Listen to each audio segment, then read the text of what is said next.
Musimy zrobić wszystko, żeby Polska została Polską. Nationaliste, très dur envers l'Europe et fan de Trump, mais qui est donc Karol Nawrocki, le nouveau président polonais? Karol Nawrocki, il est né en 1983, à la base il est historien de formation, il a notamment été directeur du musée de Gdansk sur la Seconde Guerre mondiale à partir de 2017. Et ses premiers pas en politique, c'était l'année dernière, il a été investi par le parti Droit et Justice, classé à droite, voire à l'extrême droite. Dans son programme, on retrouve le contrôle aux frontières, notamment avec l'Allemagne, des prestations sociales aux Polonais en priorité.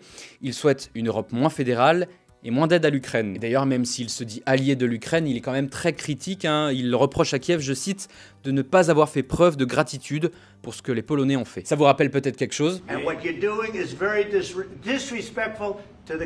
Eh bien c'est normal, puisque Nawrocki est un admirateur de Donald Trump qu'il a rencontré à la Maison Blanche début mai. Alors il est aussi impliqué dans quelques controverses, et par quelques je veux dire beaucoup, accusé d'avoir des liens avec des gangsters et néo-nazis, d'avoir acquis un appartement à la suite d'une transaction pas très claire, et puis il a écrit plusieurs livres, dont un sous le pseudonyme Tadeusz Batyr, et c'est sous ce pseudo qu'il a donné une interview en 2018, le visage flouté, où il dit notamment que Karol Nawrocki, c'est-à-dire lui-même, l'a inspiré dans son travail. Bref, maintenant qu'il est élu, une nouvelle cohabitation commence avec le gouvernement de Donald Tusk, aujourd'hui fragilisé.